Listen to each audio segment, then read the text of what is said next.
Professor Sharda University. Sharda University School of Law is observing Consumer Days on 24th December 2020. On this day, the Consumer Protection Act received the then President's approval in 1986. The main objective of the Consumer Protection Act is to provide the consumers with effective safeguards against the addresses and the unfair means which happens with them. This day serves as an annual occasion to address the rights of the consumers. No doubt it is considered a historical milestone in the consumer movement in the country. This day also provides awareness about consumer rights and responsibilities. The day reminds us that protecting consumers' interest is one of the most important activities for the government and help in ensuring that accountability and efficiency for both the government and the corporate sector. December 24th, Consumer Day will cover consumer rights under the Consumers Protection Act 2019. On behalf of School of Law, we wish to extend our warm welcome and thanks to you all the participants. Today we have amongst us our Lordship Honorable Mr. Justice R.K. Agarwal, former Judge, Supreme Court of India, Honorable Pro-Chancellor Sir Shri Y.K. Gupta Sir, Vice Chancellor Sir Professor Sibaram Khara Sir, and our distinguished Professor P.K. Malhotra Sir. I must mention our deep sense of appreciation to Dean School of Law, Dr. Pradeep Kulshrestha Sir, for encouraging us to organize this webinar. Now, I humbly request Dean Sir, School of Law, to share his thoughts and present the welcome address. Thank you, Ms. Risha. It's an honor and privilege to extend a very warm welcome to Honorable Lordship, Mr. Justice R.K. Agarwal, President, National Consumer Disputes Redressal Commission, former Judge, Supreme Court of India, Honorable Pro-Chancellor, Sharda University, Shri Y.K. Gupta Sir, Honorable Vice Chancellor, Professor Shivaram Khara Sir, Professor P.K. Malhotra, in this webinar to commemorate the National Consumer Day. Lordship, we are much obliged for your kind consent to the chief guest on this solemn occasion. Honorable Lordship hails from the state of Uttar Pradesh and after graduation in law from Allahabad University joined the chamber of his father, Shri Rajaram Agrawal, well-known senior advocate and former Advocate General of Uttar Pradesh. Lordship was elevated as permanent judge of the Allahabad High Court on 5th February 1999 and assumed office as the Chief Justice High Court of Madras on 7th Feb 2013. Lordship was appointed as the Judge of the Supreme Court of India on 17th Feb 2014 and after retiring from Apex Court, Honorable Lordship has been appointed as the President of the National Consumer Dispute Redressal Commission. Honorable Lordship is very well-known jurist and delivered several landmark judgments. One of them is read and quoted by all of us, that is upholding right to privacy as to be a fundamental right. On 16th April 1985, United Nations issues guidelines for consumer protection, that is UNGCP, laying down a valuable set of principles for setting out the main characteristics of effective consumer protection legislations, enforcement institutions, and redressal mechanism. The rights of the consumer also have been elevated as fundamental rights in many countries, and they have been part of their constitutional rights also. In India, the Consumer Protection Act provides for promotion and protection of the rights of the consumer. It has enabled ordinary consumers to secure less expensive and speedy redressal of their grievances by spelling out the rights and remedies of the consumers in a market primarily dominated by organized manufacturers and traders of the goods and providers of the various types of services. This act makes the dictum caveat emptor a things of the past. The Act provides for the right to safety, right to be informed, right to choose, right to be heard, right to seek redressal, and right to consumer education. These are the primary rights which every consumer is guaranteed. Lordship, I am privileged to once again extend a very warm welcome on my own behalf and on behalf of the management, faculty, non-teaching staff, students, and the participants in this webinar. I am sure all participants will learn a lot about new act, that is Consumer Protection Act 2019, and the various rights and remedies which have been enshrined in this act. Thank you very much, Your Lordship. Now I humbly request Professor P.K. Malhotra Sir, former Law Secretary, Union Ministry of Law and Justice, also Distinguished Professor, School of Law, Sharda University, to share his thoughts. Welcome, sir. Thank you very much. My Lord, Mr. Justice R.K. Agarwal, President, National Consumer Dispute Resolution Commission and former Judge of the Supreme Court of India. Shri Y.K. Gupta ji, Pro-Chancellor, Sharda University. Professor Siba Ram Khara, Vice Chancellor, Sharda University. My dear friend and esteemed colleague, Professor Pradeep Kulshrestha, Dean, School of Law, Sharda University. The faculty members, distinguished participants in this webinar, and my dear students. I welcome you all to this webinar on National Consumer Day, organized by the School of Law, Sharda University. I need not say it, but yes, I think because it is a webinar where outsiders are also there. So I must say that Sharda University, one of the leading educational institutions in the National Capital Region, is well known for finding out new opportunities and new avenues, even in time of crisis, for continuing education and innovative teaching methods. And the School of Law of Sharda University plays a lead role in this regard. During this difficult time of COVID-19, it was ensured by the School of Law of the Sharda University that activities of the school are not affected and students get updated on latest social, economic, and legal developments in and outside the countries. This webinar is also an effort in that direction, and there could not have been a better choice for us than the august presence of Justice R.K. Agarwal, President, National Consumer Redressal Forum, as chief guest to address the participants. Now, whenever I speak on such webinars and seminars, I generally talk about the social and economic developments which have taken place during the recent past.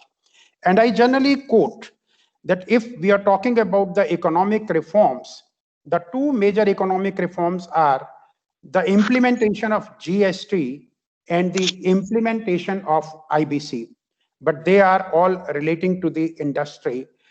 If we have to talk about the consumer and the common man, one of the important reform which has been brought now is the replacement of Act of 1986 by a new Act of 2019. I remember in one of the talks, I was told that Parliament has passed this law very quickly. But let me clarify, because I was associated with the drafting of this legislation in the Ministry of Law and Justice and has dealt with this subject.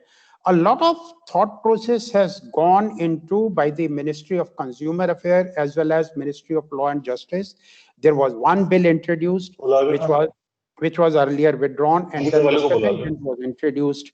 So I think a lot of thought process has gone into it already. And bill was discussed threadbare in the Ministry of Consumer Affairs in consultation with all the stakeholders, including the consumer bodies.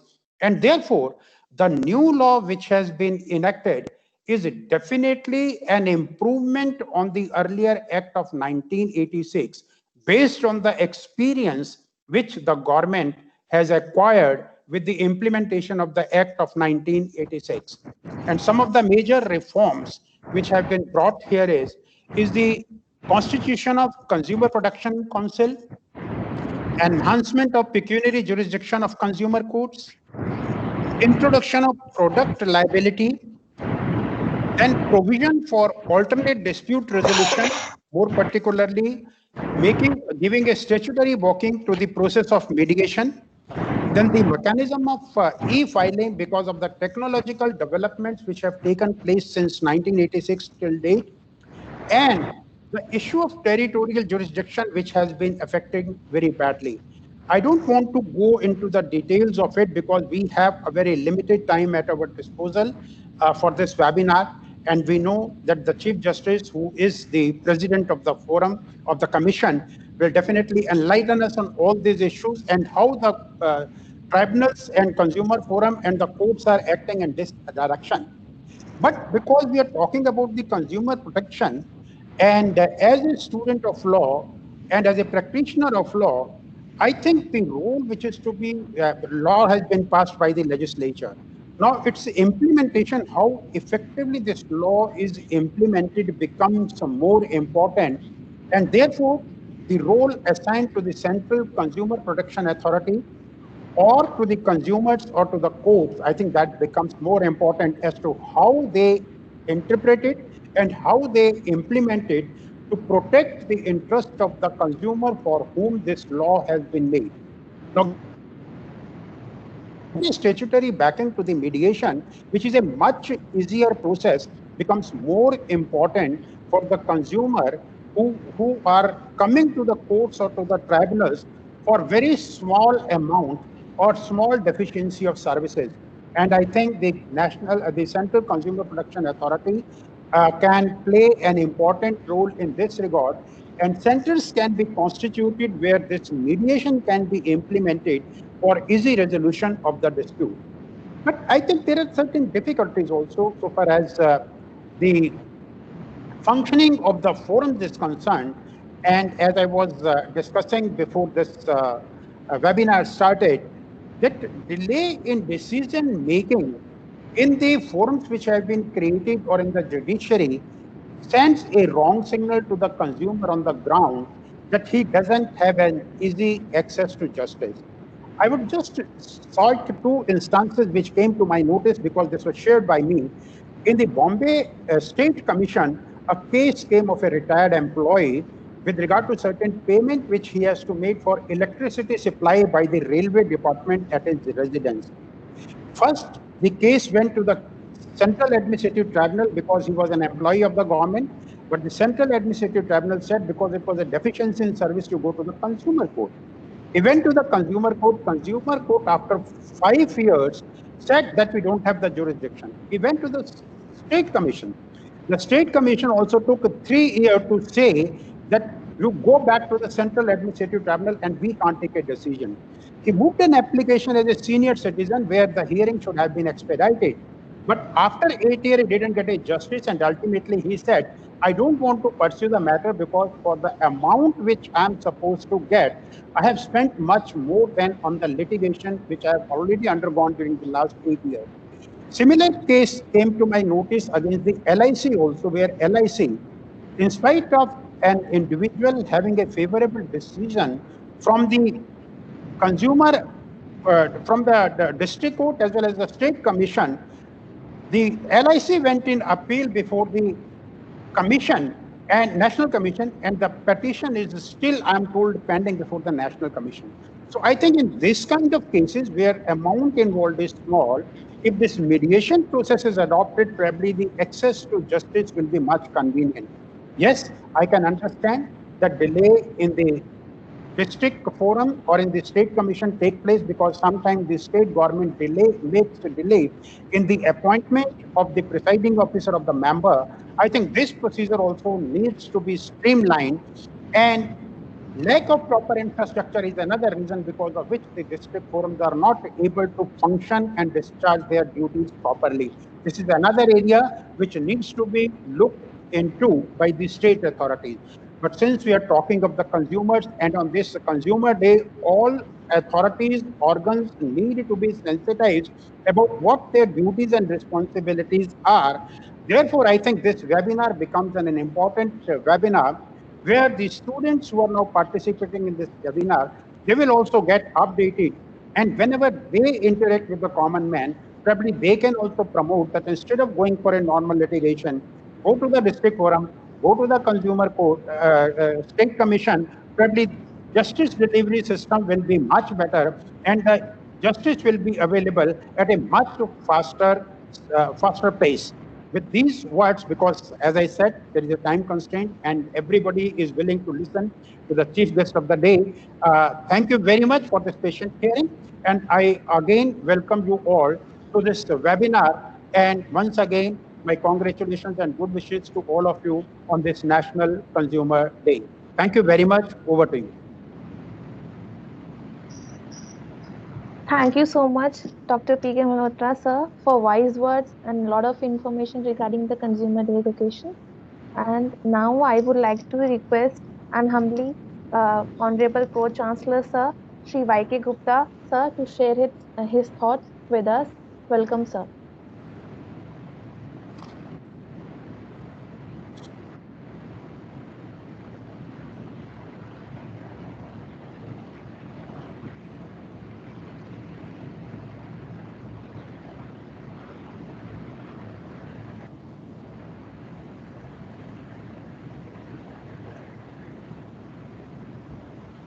Risha, you may request Honorable Vice Chancellor, sir, if Pro Chancellor, sir, is facing some technical issue. Okay, sir.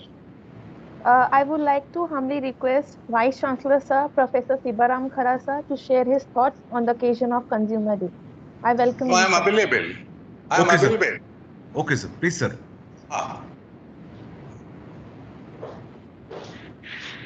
Extremely delighted and honored to welcome the Chief Guest, Honorable Justice R.K. Agrawal ji, the President, National Consumer Dispute Redressal Commission, New Delhi, former Justice, Honorable Supreme Court of India on this occasion of the Consumer Day.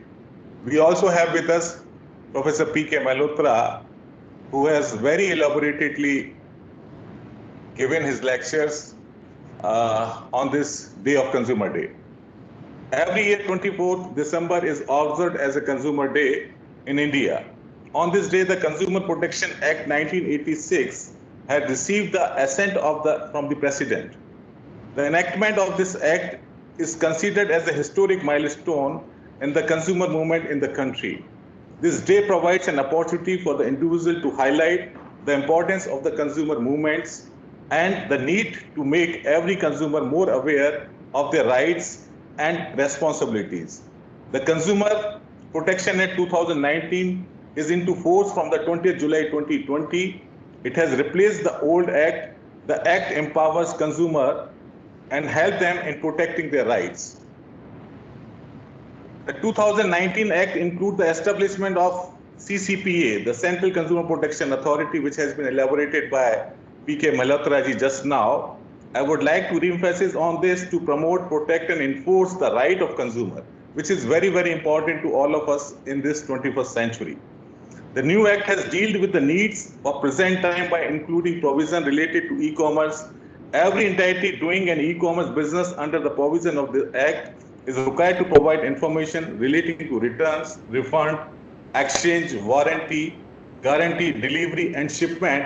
Because nowadays I am seeing the large number of purchases is going through the e-platform only. Modes of payments, grievances, redressal mechanisms, payments methods, the security of payment methods, chargeback options, including country of origin, which are necessary for enabling the consumer to make an informed decision at the pre-purchase stage on its platform. Also, the e-commerce platform have to acknowledge the receipt of any consumer complaint within 48 hours and redress the complaint within 1 month time from the date of receipt under this act. The act has also introduced the concept of product liability and brings within its scope the product manufacturer, product service provider, and product seller for any claim for compensation. With these words, I wish the webinar a success, and I'm sure that it would fulfill its purpose to illuminate the participants. We hope to learn from our chief guest enlightening words and get inspired. Thank you so much.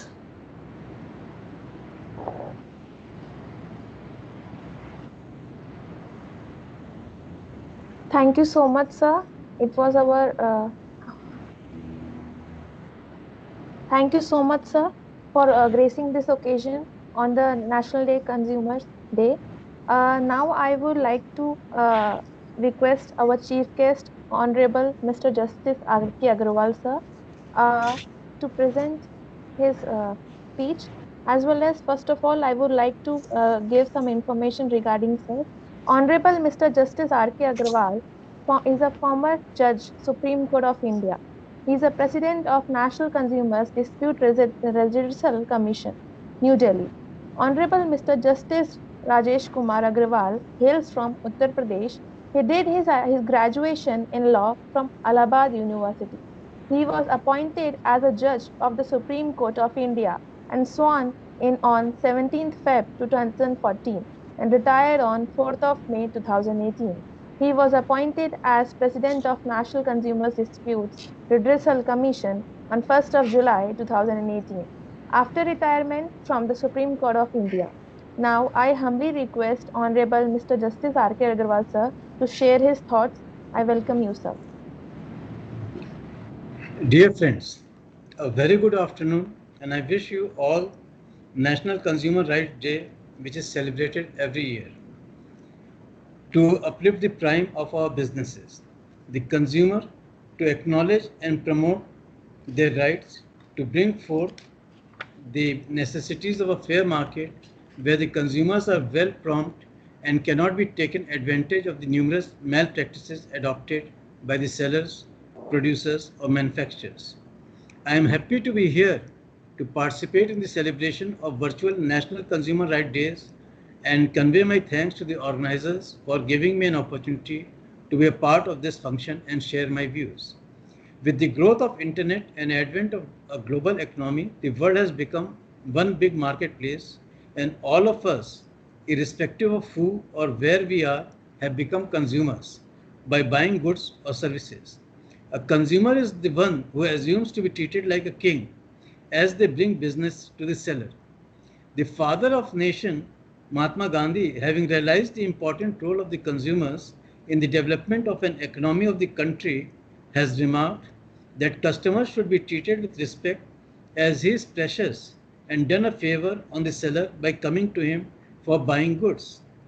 In a speech in South Africa in the year 1890, he said, I quote, "Customers are the most important visitor on our premises. They are not dependent on us. We are dependent on them. They are not an interruption in our work. They are the purpose of it. They are not outsiders. In our business, they are part of it. We are not doing them a favor by serving them. They are doing us a favor by giving us an opportunity to do so." Unquote. But the reality is that a considerable number of consumers are exploited in many ways by the business organizations by sale of unsafe products, adulteration, and hoarding of goods, using wrong weights and measures, charging excessive prices, misleading advertisements, and sale of inferior quality goods, deficient services, etc. As such, consumers are required to be protected against such exploitation. A consumer right is the hallmark of consumer protection law. There is an inequality of bargaining power between the consumer and the producer, which leads to the exploitation of the consumer. Consumer protection covers the rights and privileges of consumers and how these rights should be accorded to them. It also deals with several issues relating to the welfare of the consumer and is also concerned with raising the standard of living in terms of improving the political and social well-being of consumers. The major aim of consumer protection law is to empower the consumers so as to enable him to enjoy these rights. After independence, a number of laws such as the Prevention of Food Adulteration Act 1954, Drug Control Act 1950, Essential Commodities Act 1955, Monopolies and Restrictive Trade Practices Act 1969, and Bureau of Indian Standard Act 1986 were enacted for protection of consumer rights and interests. Friends, the origin of the consumer movement as it is today can be attributed to Mr. John F. Kennedy, the then President of the United States of America, who equated the rights of the common American consumer with the national interests of the country. On 15th March 1962, he made a historic declaration of the basic consumer rights, that is, first, the right to safety, second, the right to information, third, the right to choice, and fourth, the right to representation. All these rights, though stated in the year 1962, finally made their way to United Nations in the year 1985, and following the guidelines of the United Nations, our Parliament enacted Consumer Protection Act in the year 1986 to provide a mechanism for cheaper and speedy redressal of the grievances of the consumers. The 1986 Act sought to promote and protect the rights of the consumers against marketing of goods, availing of services which are hazardous to life and property. It also provided for right to be informed about the quality, quantity, potency, purity, standard, prices of the goods, and unfair trade practices of the manufacturers and service providers. The basic objective of enacting the 1986 Act was to balance the power equation between the poor consumers and the powerful business merchants. However, the consumer markets for goods and services have undergone drastic transformation since the enactment of the 1986 Act. The modern marketplace contains a plethora of products and services. The digital age has ushered in a new era of commerce and digital branding, as well as a new set of customers' expectations. Digitization has provided easy access, a large variety of choice, convenient payment mechanism, improved services, and shopping as per convenience. But along with the growth path, it also brought in challenges related to consumer protection, as the consumer are still victims of unscrupulous and exploitative practices. Exploitation of consumers assume numerous forms such as adulteration of food, spurious drugs, high prices, poor quality, deficient services, deceptive advertisement, hazardous products, and many more due to globalization and international trade, which has offered new goods in the field of insurance, transport, electricity, housing, entertainment, finance, banking, e-commerce, etc. As the new situations and issues arises, the law has to be evolved in order to meet the challenges of such new situations. Law cannot afford to remain static. We have to forge new tools, evolve new principles, and lay down new norms which adequately deal with new situations which arise daily in a highly industrialized economy. It is high time that in the present more consumers-oriented market, the old rule of caveat emptor, let the buyer beware, must give way to the rule of caveat venditor, seller be aware. Caveat emptor has been part of common law since 17th century. Under this, liability accrues to a seller only when the defect cannot be detected by sight and is a matter of skill or collateral proof, and the buyer is not to be ignorant of the amount and nature of the interest which he is about to buy. However, caveat venditor defines the maxim as if the seller wishes to secure himself from future responsibility in case the article sold should afterwards be found to be different in kind or quality from what the party supposed it to be. He must take care or provide against such responsibility by a particular agreement with the purchaser. Under this maxim, the seller has greater responsibility to ensure the quality and nature of goods and service provided by the buyer. This apart, there are plethora of cases pending before the consumer fora, and because of considerable delay in disposal of cases by the redressal agencies, despite a disposal rate of 90% of the complaints, the 1986 Act has failed to meet the expectation of the consumers and to achieve the objectives for which it was enacted. Speedy disposal of cases is an important issue for all concerned, as delay in justice is denial of justice. Therefore, it becomes inevitable to amend the Act to address the myriad and constantly emerging vulnerabilities of the consumers. Bearing this in mind, and to address the new set of challenges faced by the consumer in the digital age, the Consumer Protection Act 2019 has come into existence from 20th and 24th of July 2020. Keeping pace with changing times and new legislations aimed at protecting the interests en masse, the 2019 Act has successfully broadened the scope of various provisions, including persons who can file a consumer complaint, to also include class action. Some of the salient features of the 2019 Act are: while the 1986 Act was facing various difficulties with its implementation on various tele-shopping and online transactions, the 2019 Act has removed any muddle on its applicability in similar circumstances. The scope of the application of the consumer law has been enhanced by the 2019 Act by modifying the definition of the consumer.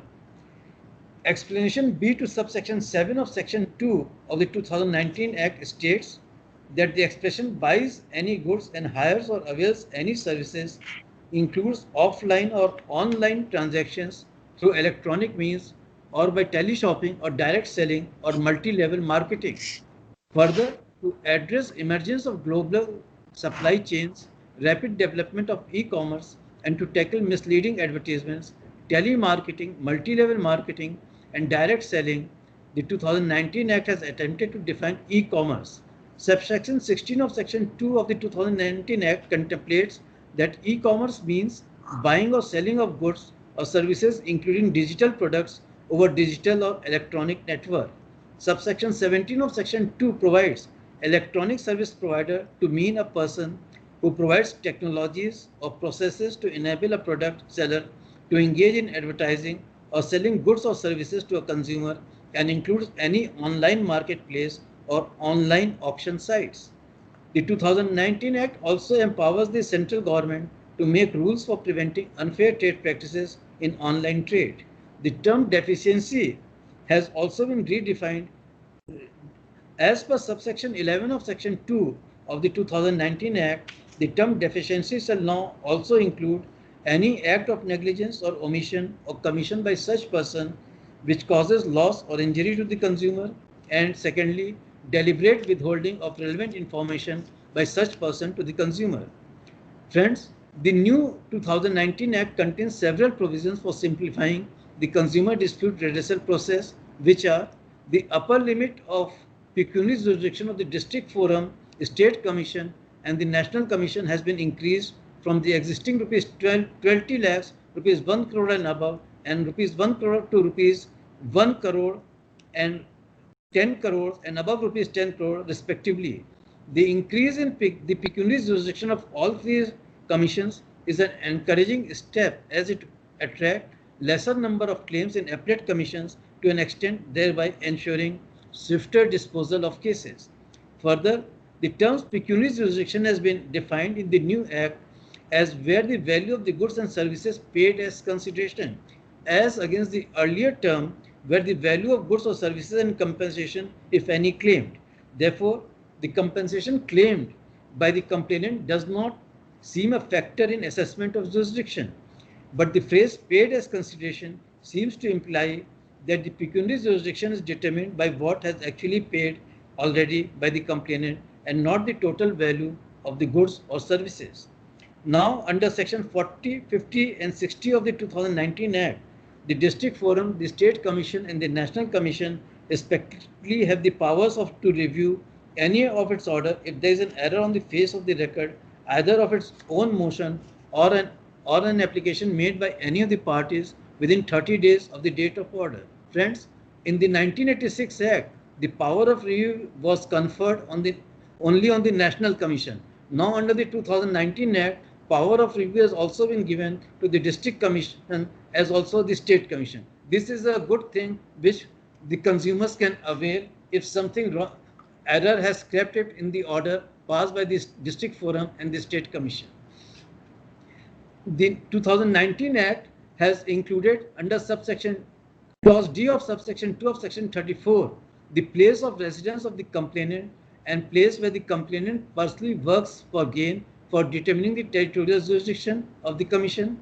Thereby, it has made it wider and an easier approach.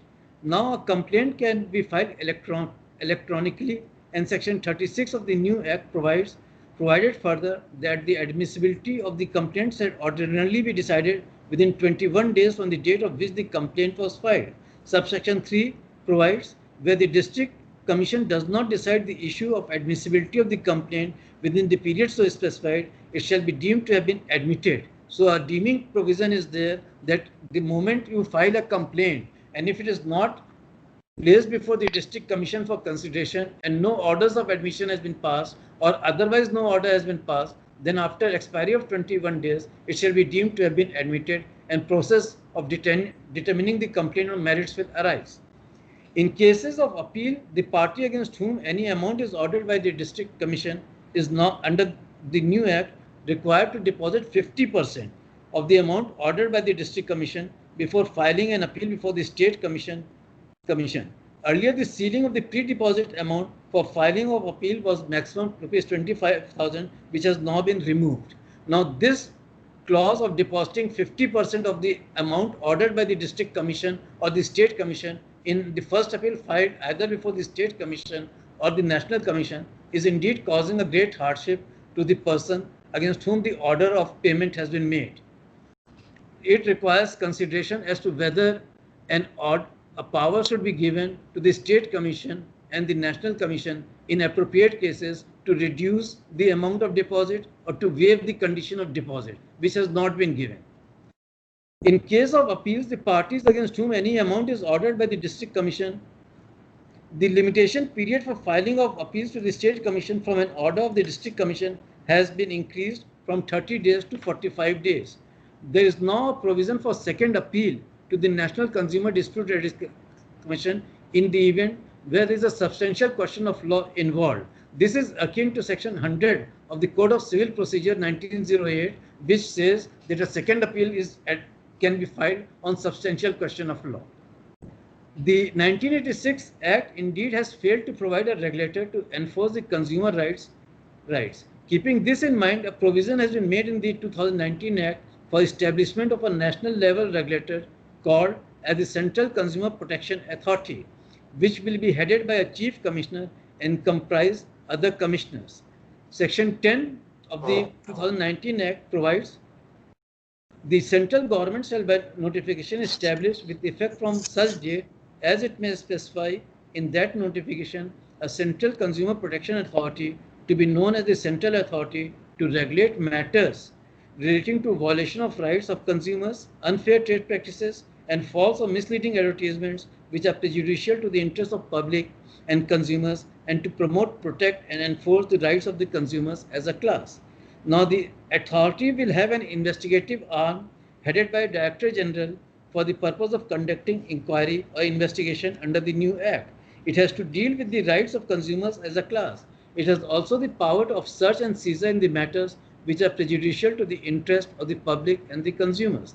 In addition to regulatory functions, the authority is vested with suo motu powers to inquire into any violation of the consumer rights. It may issue safety notices, it may pass orders of recall of goods, prevent unfair and restrictive trade practices, it may reimburse purchase price paid, and also impose penalty for false and misleading advertisements. The authority may also file the complaint before the Consumer Dispute Redressal Commission.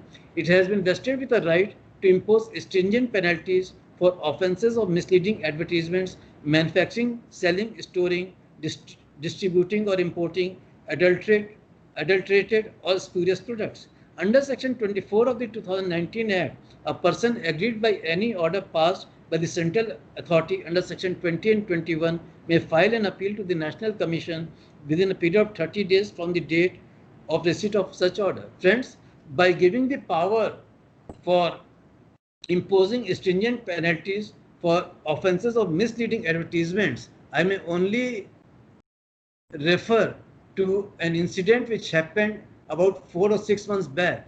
There was a multinational company which was advertising a product, a cream with the name Fair and Lovely. The authorities had a complaint that it is neither fair nor lovely. It does not affect. Then the multinational level company had to change the name, not the new name has been given. But had this provision been there, then stringent penalties could have been imposed by the authority. This is now a warning or a check measure to be adopted by all companies, all manufacturers, all advertisers, and also all persons who are endorsing such goods to check the veracity of the claim or the items or the qualities mentioned in the advertisement. Otherwise, they may become liable for stringent penalty. A new concept of product liability has been introduced in Chapter 6 of the 2019 Act, which was in dire need. Subsection 34 of Section 2 provides product liability means the responsibility of a product manufacturer or product seller of any product or service to compensate for any harm caused to a consumer by such defective product manufactured or sold or by deficiency in service relating thereto. Sections 82 to 87 of the new Act deals with procedure of product liability. The Act permits a complainant to make a claim of product liability against a product manufacturer or a product service provider or even a product seller for any personal injury, illness, death or property damage resulting from defects in manufacture, construction, design, formula preparation, assembly, testing services, warning instructions, marking, packing, labeling of any product, etc. The 2019 Act has gone a step forward and defined a product manufacturer, product seller, and product service provider to provide clarity on who can be made liable to such an action. Insertion of product liability as a separate chapter in the 2019 Act and a new ground for filing a complaint has been one of the most significant additions to this new act. The definition of product liability has very effectively brought online market within the ambit of Consumer Protection Act. Online retail platforms can be made liable for the products available for sale on their websites. Now, unfair contract has also been added, which further broadens the ground to file complaints and also allow consumers to challenge contracts which are unfair, unilateral, and unreasonable. This is in line with the Honorable Supreme Court judgments, where it has been held that courts will not enforce and will, when called upon to do so, strike down an unfair and unreasonable contract. This is especially useful in light of standard unilateral terms and conditions imposed upon the consumers in various fields like housing, e-commerce, banking, etc. Subsection 46 of Section 2 defines unfair contract to mean a contract between a manufacturer or trader or service provider on one hand and a consumer on the other, having such terms which cause significant change in the rights of such consumer, including requiring manifestly excessive security deposits to be given by a consumer for the performance of contractual obligations, or imposing any penalty on the consumer for the breach of contract thereof, which is wholly disproportionate to the loss occurred due to such breach to the other party to the contract, or refusing to accept early repayments of debt on payment of applicable penalty, or entitling a party to the contract to terminate such contract unilaterally without reasonable cause, or permitting or has the effect of permitting one party to assign the contract to the detriment of the other party who is a consumer without his consent, or imposing on the consumer any unreasonable charge, obligation, or condition which puts such consumer to disadvantage. To meet the objective of providing speedy, inexpensive justice, especially to small consumers,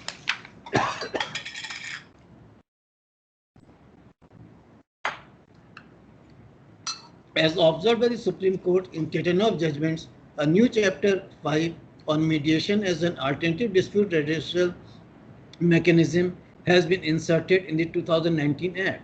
The new Act contemplates the attachment to the consumer fora of a mediation cell and reference thereto to any complaint upon its admission, if it appears to the concerned district, state, or national commission that there exists elements of a possible settlement between the disputing parties in the complaint. Subsection 25 of Section 2 provides mediation means the process by which a mediator mediates the consumer disputes.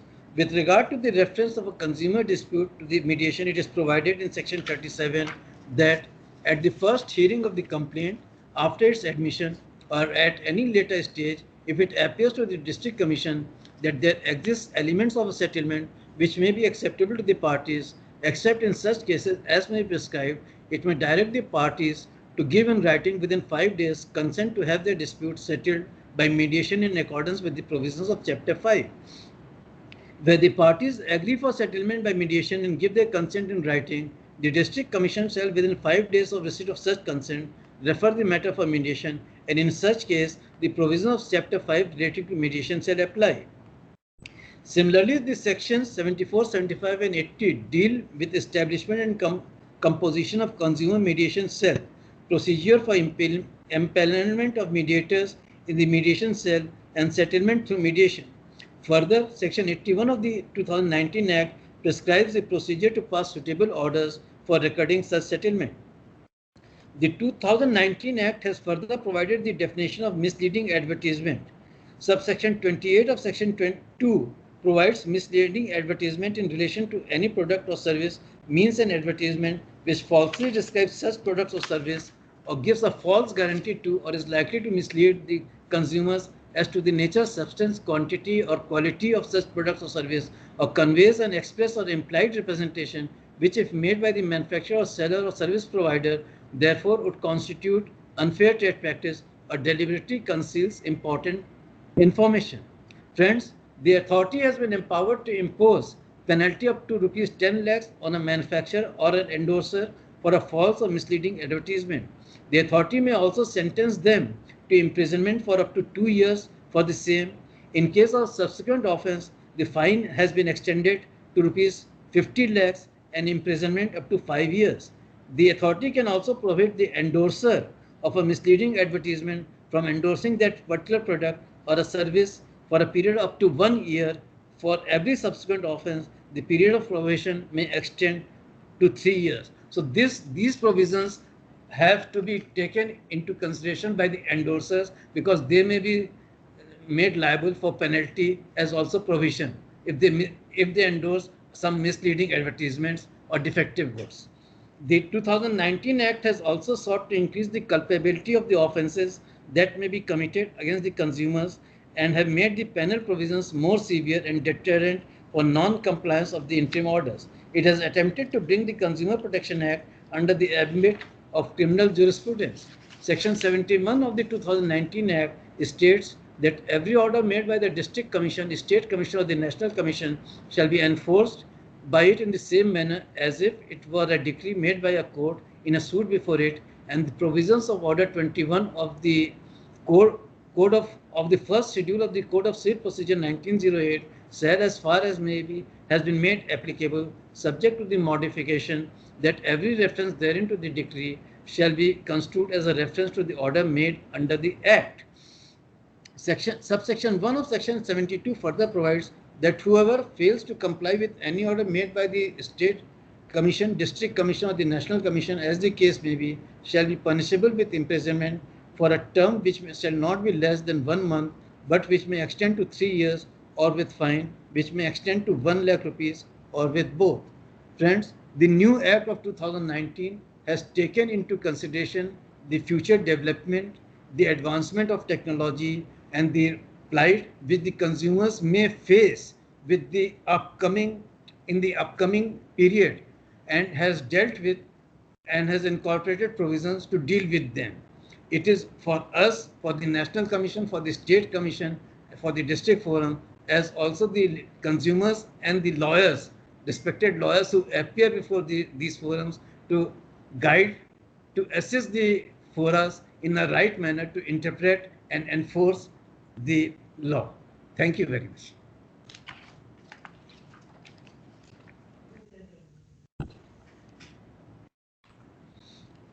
Thank you, Lordship, for such a Thank you, elaborate my lord. Yes, welcome. coverage. Thank you, my lordship, for gracing this event with your presence and the thoughtful knowledge you shared with us.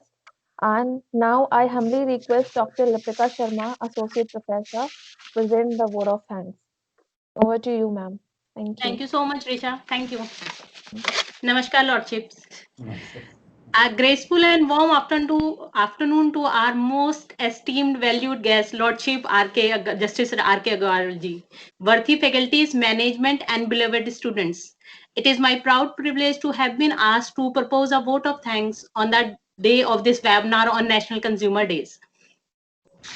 I, Dr. Lipika Sharma, Associate Professor, School of Law, Sharda University, on my behalf, on behalf of entire fraternity, management, and all the participants, extend a very hearty gratitude to our Chief Guest, Honorable Lordship Justice R.K. Agarwal, President, National Consumer Dispute Redressal Commission, former Judge, Supreme Court of India, for gracing the occasion and sharing with us his esteemed views on the topic in deliberation.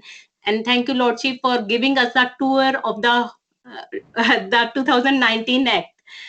I am sure everyone is enriched after listening to you. We know what changed in this new law and how e-commerce is the most important part, and how even endorsers are liable under this act. Thank you so much, Lordship. Thanks once again. Welcome. Now I would like to thank. I'm very grateful to Honorable Pro Chancellor Shri Y.K. Gupta ji for taking out time to be with us on this occasion despite his already scheduled engagements. Really grateful, sir, Honorable Pro Chancellor, sir, for your presence and for your views shared with us. Thank you once again, sir. Now I would like to thank respected Professor Malhotra, sir, for being there always as a family head and keep guiding us. And I would like to thank our Dean, Professor Pradeep Kulshrestha, for being a guiding light and giving me and my team this opportunity to conduct the webinar on this day. Now, I would like to thank all the participants for joining in, and a special thanks to Pragati. I would like to mention our staff who helped in technical glitches, as initially there was an issue with regard to mic. I am really thankful to Pragati, Sudesh ji, and Rishu ji, our team, office team. And last but not the least, my thanks to my dear colleagues Risha, Momita, and Shivangi for working hard and contributing for this webinar. Thank you so much. Thanks once again to Justice R.K. Agarwal ji. Thanks a lot, sir, for sparing your time. Welcome. Lordship, we have a small token of regards for you. It is from Agra. Our Pro-Chancellor has requested you to accept this. We'll get it delivered to your office. It is a Okay, Taj thank Mahal you. from City of Agra, Lordship. Thank you very much. Thank you very much. Agarwal साहब, मेरी request है कि आप किसी दिन विश्वविद्यालय जरूर visit करें. जैसे ये हम लोग मिलते हैं इसके बाद, कोविड के बाद, my personal request will be you please keep on guiding to this young generation of this Sharda University. I would also like the School of Law. I would also like to come to the Sharda University at Greater Noida, right? Ji. Thank you so much, and for gracing this occasion and giving us this. Thank you so much. Thank you. Much obliged, Lordship. Thank you so much, sir. बंद कर दीजिए.